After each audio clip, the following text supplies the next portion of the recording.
Hey everyone, thank you so much for joining in for this webinar.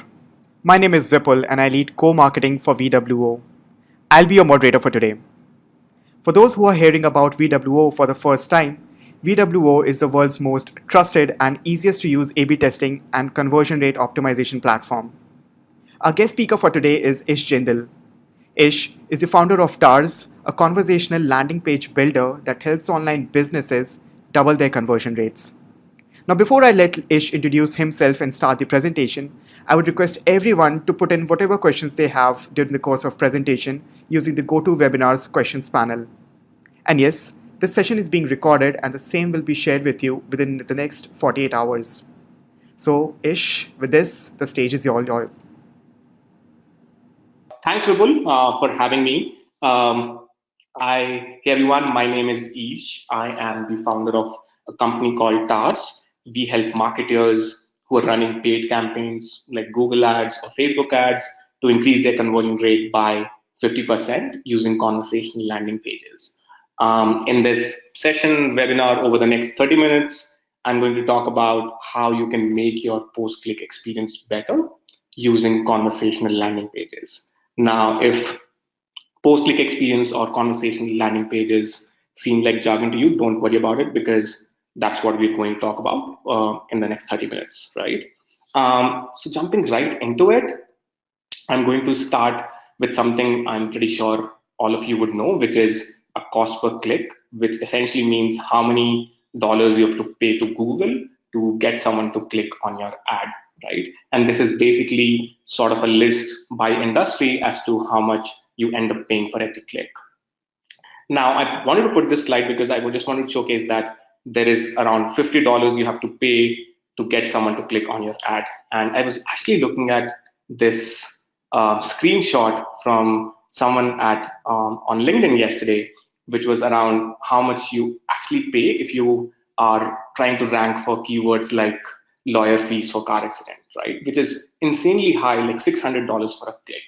But what's more insane or unfortunate is we as marketers don't spend a lot of time and effort in optimizing the experience after someone clicks on an ad. Like you are spending $600 for someone to click on your ad, and you don't spend enough time and effort on optimizing or making the experience after someone has clicked on your ad to be really engaging and nice. And that's what post-click experience means. It's everything that happens between someone after someone has clicked on your ad and before they convert into a lead.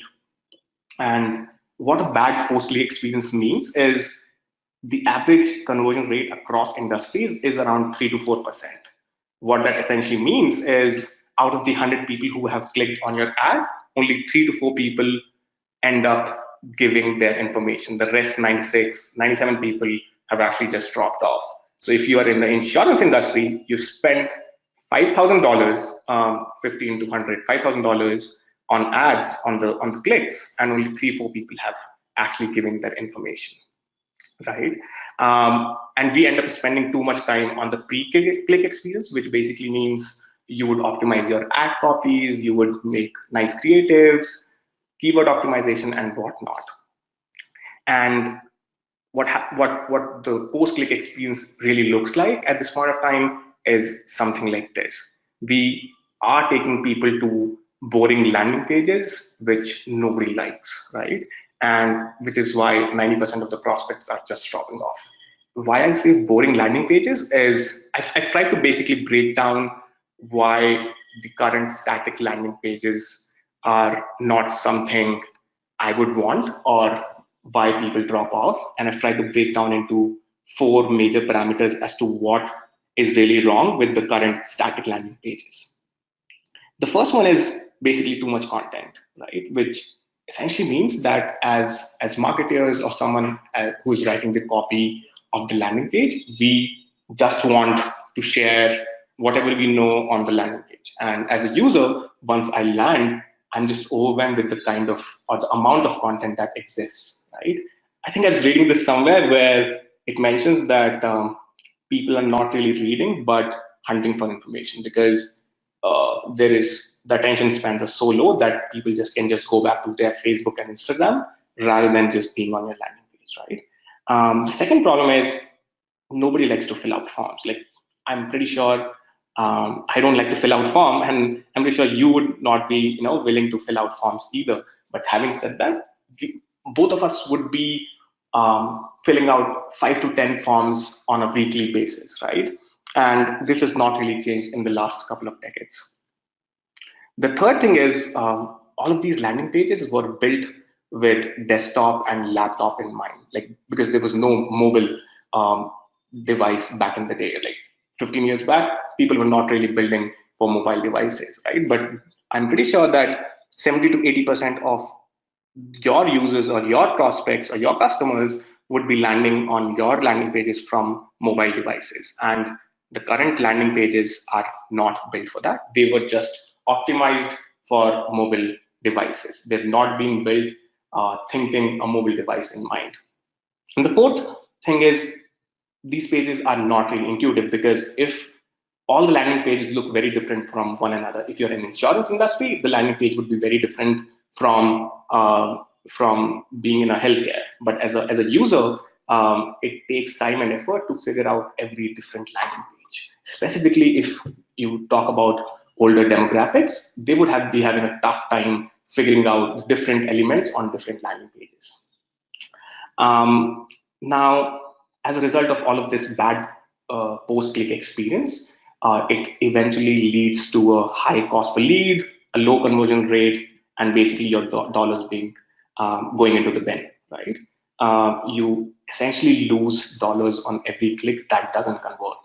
And so I've been talking about all of these issues with the static landing pages just to point out the problem that exists at this point of time, and what has to be fixed or what should be fixed, and how we've been trying to do this for the last 2.5 years now. Is we're saying, can we make this entire landing page experience really engaging, really intuitive, very simple, and how we've been trying to do, and trying to tell other marketers as well, is using conversational landing pages. So this is what a conversational landing page looks like, which is essentially if someone is searching for a keyword, say a credit card, they would look at a Google ad, they will click on this ad, and they would land directly into an experience which would be an automated chat. Like there is literally nothing else on the page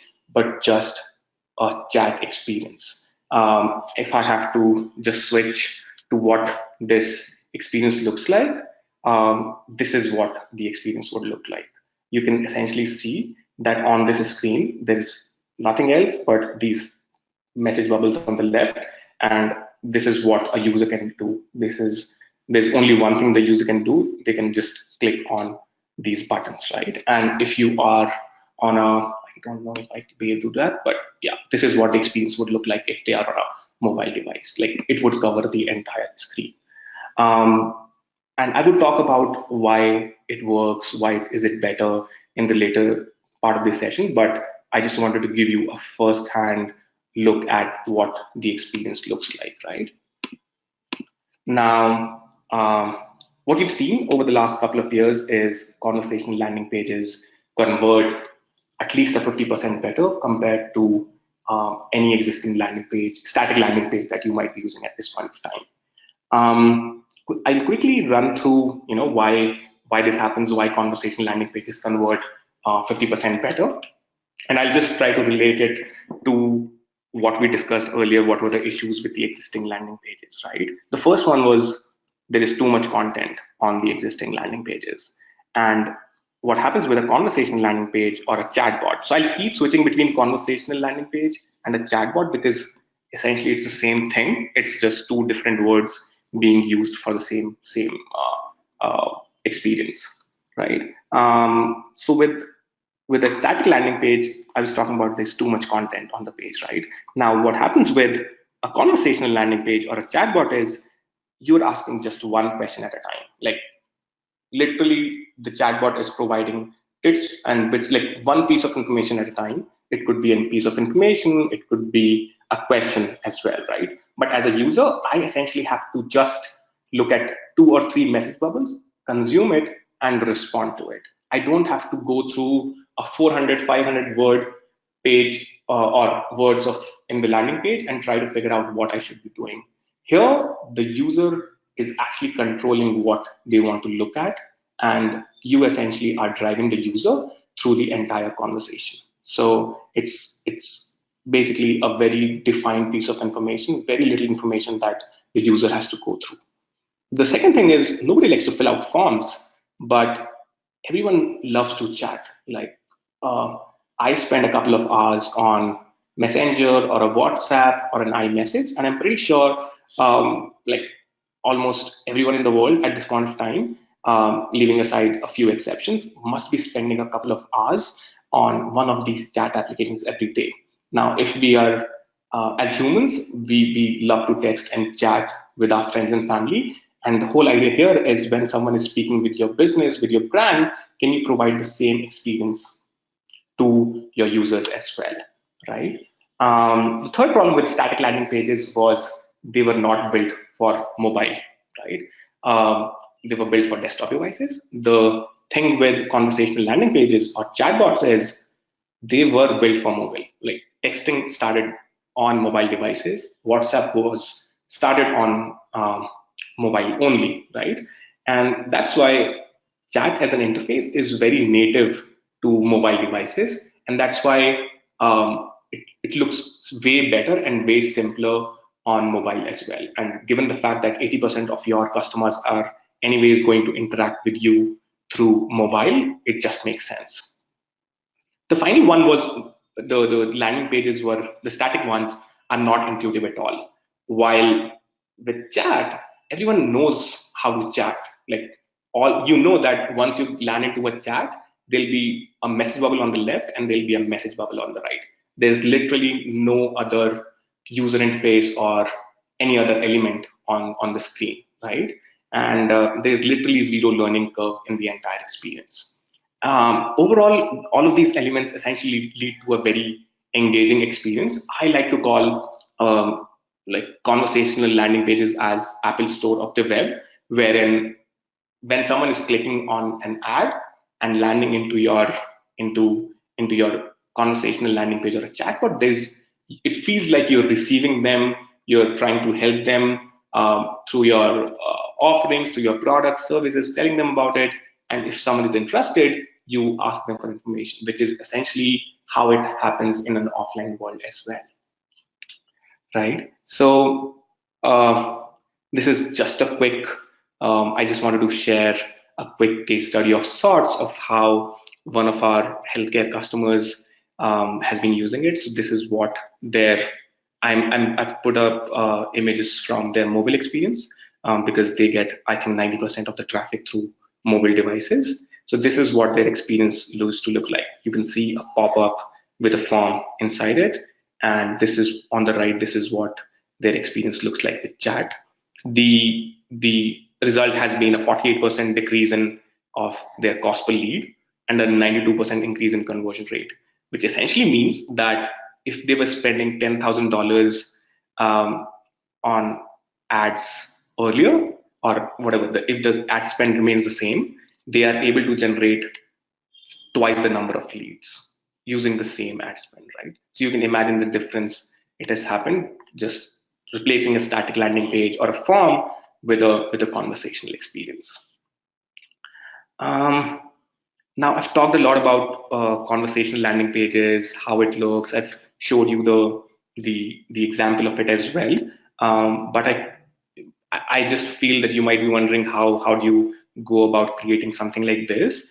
I won't take or spend much time on it, but basically behind the scenes of what we do is we have a chatbot builder or a conversational landing page builder at Tars, wherein it's a drag and drop interface where you can essentially make a flow chart of the entire conversation. And you don't need to know any programming knowledge or anything like that. If you are a content person, a marketing guy, you can just make it pretty easily.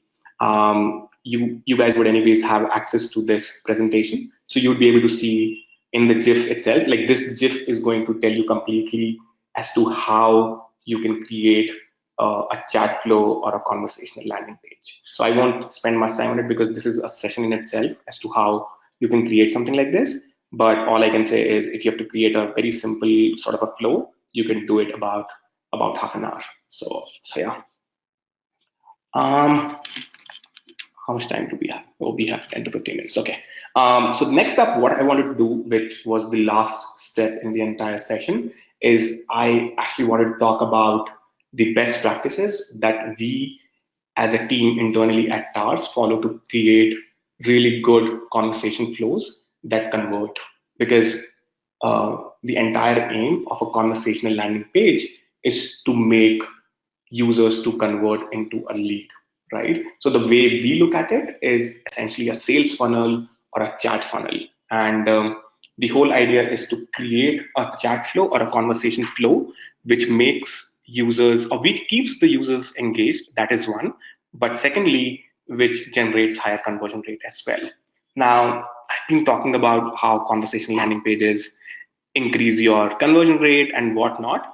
But what I would make it clear is the fact that this is not magic. Like, I mean, this demands some best practices. This demands the fact that you create um, really engaging and highly conversion optimized conversation flows, and only then you're going to get a good conversion rate. Like your conversion rate could be a 200% increment as well, or it could be a 50%, or it could be a 20%. That is going to depend on how good of a conversation flow you are creating. And I'm going to talk about some best practices in this over the next 10 minutes, which I felt like are super important and how we go about creating these conversation flows. So jumping right into it, what I've done is I'll just switch back again. What I've done is I've picked up, this is the bot I showed to you earlier, which is the Citibank credit card conversational landing page. And what I did is I picked up their existing or the one they were using earlier, which is a static landing page as well. And I would talk you through how we converted this entire static landing page into a conversational landing page like this, right? Um, Let me jump back into the presentation. Yes. So basically, the first step is something which might seem very trivial, is understanding the customer. Like this is true for every product, everything that you create. Is you have to get into the shoes or the mindset of the user journey. You have to think, what would my user or what stage or what mindset would my user be in once they've clicked on the ad and landed into my chatbot or a conversational landing page. So this is like super important. Like you need to understand who will be seeing the ad, what is the ad for, what do we want the users to do, what sort of information we want to share with them. So you, before you actually start building your chat flow or your conversation flow, you need to have this clarity in mind, right? The second step is a very crucial nuance, which is basically you have to create a matching experience between your ad copy, which is this. Like if I search for Citibank credit card, I'll get this ad copy. And when I start making a chatbot flow, in the first question, the first gambit, as we call it, I'm trying to convey the same information again. So, for instance, if you see in here, you would see 20% discount, say 20% on every order or something like that, right? On every meal, or free gift vouchers and everything, right? So I'm trying to basically convey the same value proposition that the user has seen on my ad into my first gambit or the first conversation, first piece of information that I provide to the user. So, for instance, when we help our customers in creating these chatbots or chat flows, we actually ask them for their current ad copy. This could be a display ad, this could be a search ad as well. So, this is the first thing you need to keep in mind. The second thing is, so basically what we've seen is if someone lands into a chatbot and if they take certain action, this could be pressing a button, this could be typing in some information. If they do that, the chances of them completing the entire chat flow is relatively very high compared to someone who doesn't even start the conversation, right? So what we need to do is keep the first question really simple. Like it should be so simple that the person doesn't really have to think to answer that question, right? For instance, and it's always good to keep them as optional options or like buttons where a person can just tap instead of typing anything, because tapping on something doesn't take any effort. Typing does take an effort, right? So basically, we are asking them a very simple question, which is, do you have an existing Citibank credit card or not? Like a person doesn't really have to think; he would know if they have a credit card or not, and they would just have to say yes or I don't have, right? And with this question, you would also be able to qualify if this is an existing customer or not. So that is the second nuance, or the third nuance. Basically, keep the first question very simple, a binary question, something like a yes or a no, as simple as that. Like for instance, a lot of people, what I see is people generally ask, "How are you doing?" or "What can I help you with?" Like this is such an open-ended question that nobody is gonna start chatting with you. You have to keep it very simple, very binary. This is again like there's no rocket science behind this, but the fact that you shouldn't be asking for personal details right away. Like if I'm meeting you in person, offline, you won't be like, "Can I have your phone number?" Like, but this is what happens on a traditional landing page. You would have a form which says your name, your phone number, your email, and that's pretty much it, right? But that's not how conversations work in offline world. So the idea is provide some value to the user before asking for anything from them. For instance, in this question, we're just asking which credit card do you want to apply for, and we are sharing information about the different offers on different credit cards that are there, right? And once they provide an answer to this, only then we will jump into asking for personal details. The next step is basically, this is sort of a product related nuance, but you should be sharing whatever you would share in a traditional landing page over a chatbot as well. So for instance, you can see here that if depending on the kind of card, if it's a fuel, if it's a shopping, if it's a cashback card, you have different sort of offers available on here. We try to convey the same information using sort of an image card where you have the image of the credit card, and then we give them more information about each credit card. So the idea is a person should know, like obviously the interface is very different. The interface is chat, but even there you can provide the same amount of information that you would do in a traditional landing page. The next, and the like, there are just tons of best practices in there, and that's why we try to create something called a tear down video every week. But in this session, I'll just talk about the sixth and the last nuance, um, which is so these are very small practices, but these actually make a lot of difference when you start writing your chat flows. And this is the final one I wanted to share today: is give a reason as to why you're collecting any personal data, right? Because you cannot be saying, "Please share your phone number," because I don't know why you want my phone number. But if you look here, we've actually given a reason as to why we want your phone number. I'll be connecting you with our banking expert to help you with your application. So I need your number so that the person can call you up. If we are asking for email address, we are telling them that I want to share more rewards and offers with you, so that just share your email and I can share this information with you. So the idea is to give them some information, or and give a reason whenever you're collecting any personal piece of information. Having said that, um, all of us as marketers are pretty greedy. We want information, or we want lead data, right? So what I generally suggest is ask one piece of information. Could be the phone number, or could be the email. In the second or the third gambit, basically means like the first question, the second question, and the third question.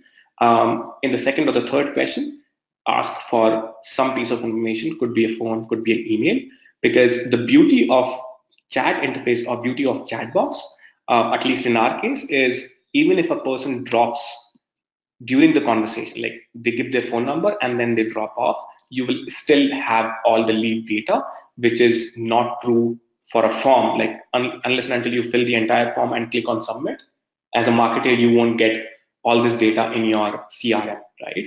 But with chatbots, at least the task chatbots or conversational landing pages, as soon as someone fills in any information, it gets directly directed to your CRM or in our dashboard, right?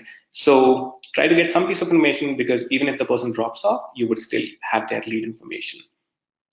So that's pretty much about it. Like, I mean, I hope you found this helpful. I'm trying to share a few best practices in here, and must have given you a good sense of what conversational landing pages are and how you can go about creating something like this really quickly.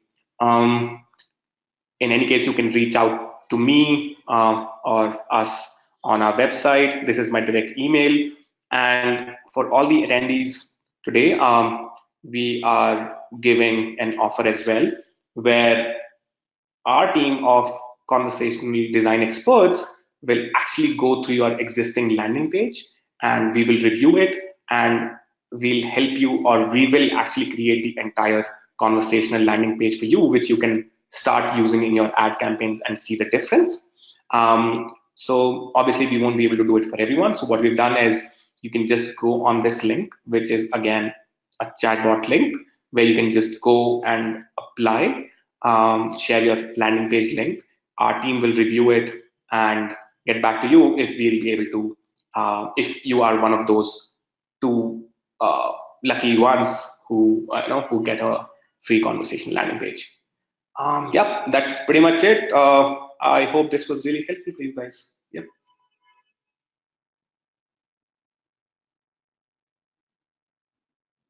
Yeah, that was a really great presentation, Ish. I'm sure our audience must have loved it too. But there's one thing I would want to highlight from your entire presentation. Uh, it was that single line on a single slide. It said, "Conversational landing pages are the Apple Store of the web." Where did you get this idea from? I don't know, but I was actually so I think I was going through our existing blog post or something, or I think I got this from one of our customers itself. I was on a call with someone, and they were like, "I feel like this is an Apple store," and I was like, "Yeah, this does make sense." And I just picked it from there and put it in my slides. This is not me. So, but I definitely like this analogy, and people just get it, so I keep using it now. Yeah. Yeah, I do like the sound of it. So we can quickly move on to the Q&A section now. I see we have a lot of questions in here, but I'll again use my moderator privileges to the advantage and put my question first. Uh, Sure. so I just wanted to know how is it different from a regular chat interface, right? So people have been using many other chat tools as well. So Mhm. how do you position it different from a regular chat interface? Right. That's a good question, right? So first up, the normal chat interface could be a live chat or could be a chat bot, right? It could be completely automated as well. So I won't dive into a live chat because you would know the challenges with a live chat experience. There has to be someone behind the scene to answer those questions. So I would move primarily to a chatbot interface and answer um, why we are trying to do what we're trying to do, right? What we realize is um, conversational interfaces or chatbots are a very new interface as such, and nobody really knows. Like people haven't spent enough time in figuring out what really works, and we as a company are trying to spend too much time not on just on the product side, but on actually thinking about what kind of conversations really work. And I think we will have to drive all of these best practices and stuff like that is all through that effort. So I feel the other players in the market are I think they should start spending time on figuring out what sort of conversations really work. Like, how can you create really optimized conversation flows? Because I guess at VWO that's what you guys do as well. You help people figure out what landing page or what page is working better using your A/B test, right? And you would say, okay, this button is not at the right place. Move it to the left or the right. But in a chatbot, the only thing that matters is what you are writing.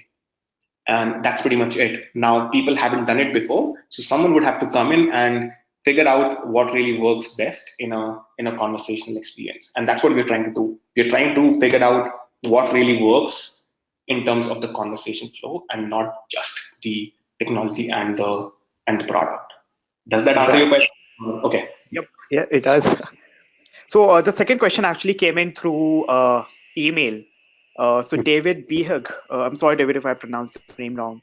But David asks, can they integrate into e-commerce stores, particularly product pages, or is it just for lead gen pages?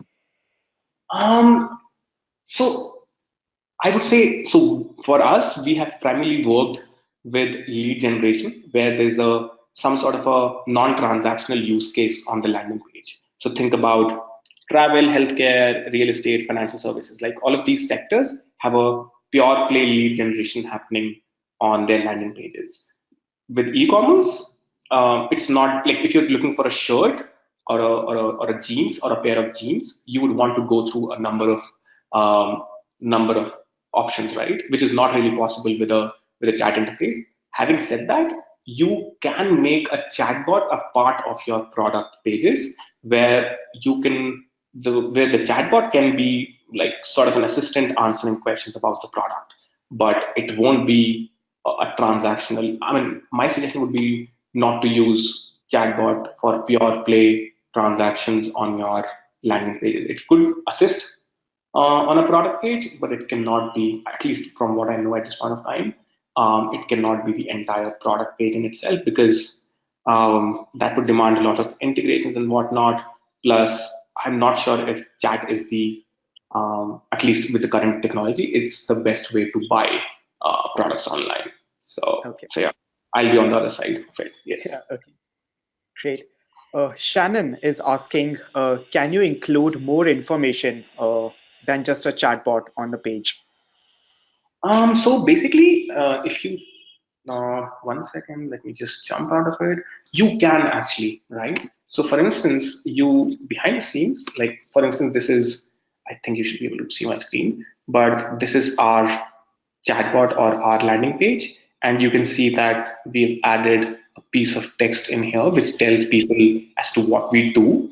And then we say, chat with us to find out more. So you can add other information. It could be a logo, it could be a background image, or it could be just pure text on your screen. But my suggestion again would be not to bombard people with a lot of text or information. Yeah. Again, keep it. Yeah. Right. I think Sumit has a question quite similar to this one. So it's a pretty lengthy one. So he is particularly asking that the PPC landing page is not exactly the application form. Customers are looking for some more information, Hmm. comparison with the market, and doing all the research before filling out the form. In Right. that case, would you recommend merging the existing landing page and the application page into one when creating a conversational landing page? Makes sense. That is actually a pretty good question, and this is something I get on a daily basis, right? So basically, when I say conversational landing page, I'm not really cutting down on any information that I'm providing to the user. Like even in here, I will provide every piece of information that was on this particular landing page. It's just that I am providing this information to the user when they ask for it. I'm not just giving it out to the user and asking them to figure it out. Once they are on a page where they say yes, they're interested in going or they're applying for a credit card, only then I will share information about different credit cards, right? But if you actually go through this particular chatbot, we are essentially sharing in every piece of information that was on this particular landing page. We are not, it's not just a form converted into a chatbot, it's the entire information, all the information, all the all the offers and everything that are on this page have actually been conveyed. It's just that people are, or the user is getting this information one at a time and not all of the information at once. Yeah. Okay.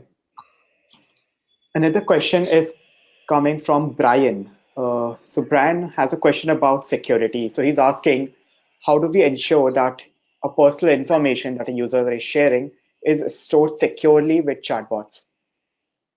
We're using the same servers. It's the same AWS and a Mongo behind the scenes. So even if your landing page, it's going to be pretty much on the same on the same servers, on the same architecture as well. So it's essentially so if you look at it, this is essentially a web page. Don't think about chatbot as something from the other world. This is essentially a web page. It's just that the interface is different. Like if I do a view page source, you would see the entire HTML for this. Like this is a normal web page, just that this web page was buttons and fields and stuff like that. Here, it's basically chat interface. But essentially, behind the scenes, it's an HTML web page only. There's nothing different with it. So from a security perspective, it's the same. And from our platform perspective, we even work with the US government agencies for that matter, right?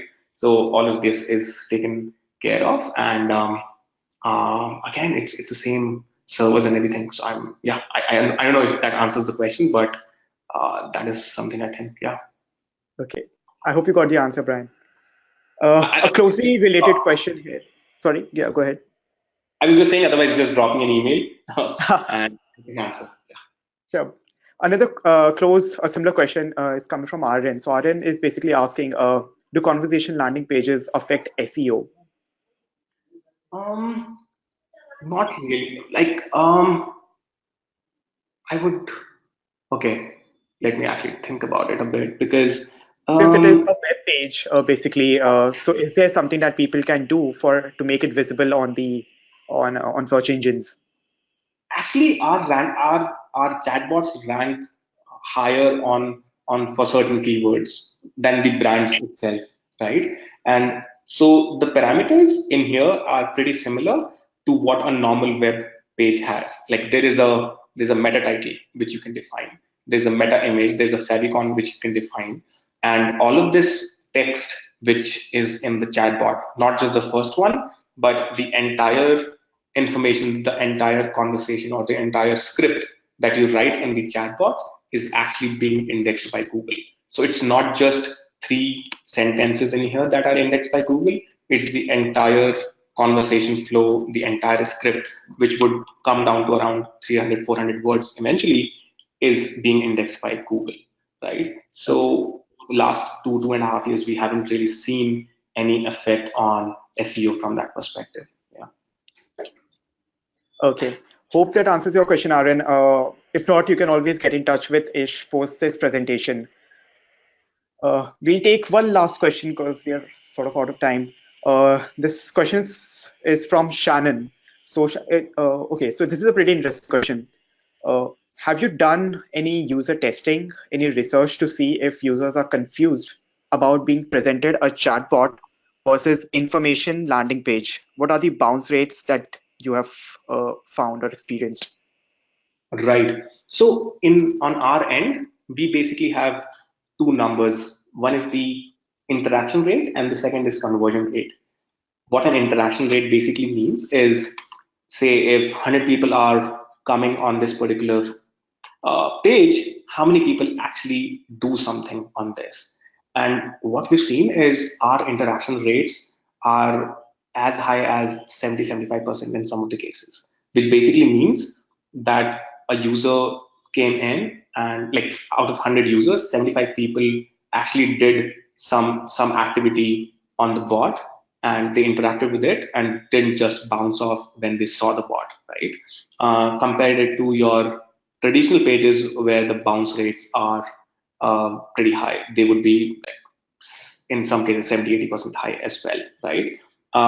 So what we have seen is uh, I would call it a novelty of the interface as well, because people are just curious as to what this thing is, and they just go ahead and keep doing something with it. So obviously this novelty might die after a few years, but from user testing we have seen that obviously there are a few people who would be like, I don't know what this interface is, but majority, like 70-80% of the people actually go ahead and do something on the chat. And obviously it depends on, like, if I say here, what can I help you with, nobody's gonna interact with it, they're just going to drop off. But if you have a simple question in here, which jumps back to the best practice that I shared earlier, if you keep it, like, if you keep your first question very interesting, very simple, people are going to start off the conversation. So it again boils down to how good of a conversation flow you're creating.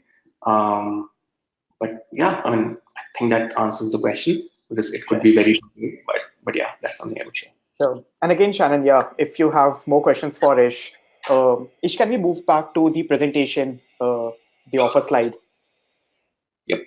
so that Yes. people can take a quick screenshot of this page, and you can contact Ish using his email ID. And of course, don't forget to click on the offer link to get your page transformed into a conversation landing page.